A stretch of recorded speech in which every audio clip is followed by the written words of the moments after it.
एक समय की बात है। एक सोनपुर नाम का गांव था। उस गांव में सभी लोग किसान थे। सभी लोग हर साल अपने खेत से ठीक ठाक फसल उगाकर अपना गुजारा किया करते थे।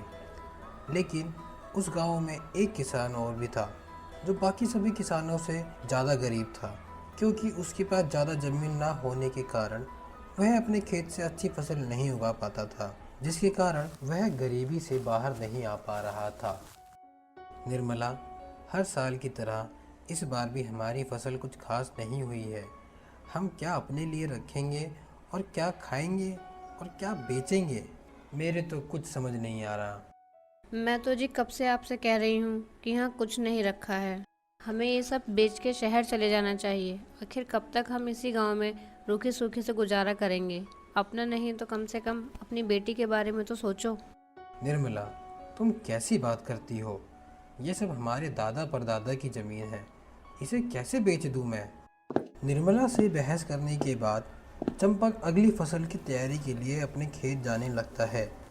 खेत जाते वक्त उसे गांव के मुखिया हरिंदर सिंह मिल जाते हैं और वह कहते हैं, और भाई चंपक, क्या हाल है? इस बार कैसी रही तुम्हारी फसल? कुछ बताओ जरा। नहीं मुखिया जी, वही हर साल की तरह मैं बस इतना ही उगा पाया जितना घर की ज़रूरत है और थोड़ा बहुत घर का खर्च चलाने लायक। तो चंपक, तू एक काम क्यों नहीं करता? तो अपनी ज़मीन और घर मुझे क्यों नहीं बेच देता? बोल कितने में देगा? बता, मुंह मांगी कीमत दूंगा। नहीं मुखिया जी, मैं अपनी ज़मीन और घर नहीं बेचना चाहता। अच्छा तो मैं चलता हूँ। चल भाई, कोई नहीं, तेरी मर्जी। चंपक और हरिंदर अपने अपने रास्ते चले जाते हैं। थोड़ी दूर आने के बाद चंपक कहता है, मैं क्या जानता नहीं कि ये हरिंदर मुखिया मेरी ज़मीन खरीदना चाहता है। ना जाने कब इसकी बुरी नज़र मेरे खेत और मेरे घर से हटेगी। थोड़ी देर बाद चंपक अपने खेत पहुंच जाता है और ज़मीन की खुदाई करने लगता है। काफ़ी देर बाद जब चंपक थक जाता है तो वह कहता है, आधे खेत की खुदाई तो हो गई है, आधे खेत की थोड़ी देर बाद करूँगा। वैसे भी बहुत गर्मी हो रही है, थोड़ी देर आराम कर लेता हूँ। चंपक वहीं पास में एक पेड़ के नीचे बैठ के आराम करने लगता है। बैठे बैठे चंपक सो जाता है और फिर शाम हो जाती है तो चंपक की आँख खुलती है। अरे, शाम हो गई, चलो बाकी का खेत भी कर दूँ और फिर घर चलता हूँ। चंपक फिर से खेत में काम करने लग जाता है। उसे काम खत्म करने में रात हो जाती है और फिर वह घर जाने लगता है। थोड़ी देर में वह घर पहुंच जाता है। निर्मला, ओ निर्मला, जरा एक गिलास पानी तो लाओ। ये लो जी। आज खेत में पूरा दिन ही लग गया काम करते करते। अब बस सही समय पे बारिश हो जाए, बस फिर बीज डाल दूंगा। और इस बार की बीज भी बहुत बढ़िया वाले हैं। इस बार की फसल बढ़िया होगी। चलो जैसा सोच रहे हो वैसा ही हो। इसके बाद चंपक और उसका परिवार खाना खा के सो जाता है। अगले दिन चंपक जब दोबारा खेत पे जाता है, आहा, इस बार जुताई तो बढ़िया हो गई है। बस बारिश समय से हो जाए तो बुआई भी हो जाए और बढ़िया फसल निकल आए। चलो घर चलता हूँ। चंपक इसके बाद घर चला जाता है। काफ़ी दिन बीत जाते हैं लेकिन बारिश नहीं होती। चंपक अपने खेत पे जाता है और देखता है कि खेत तो सूखने लगा है। हे भगवान, ये क्या हो रहा है?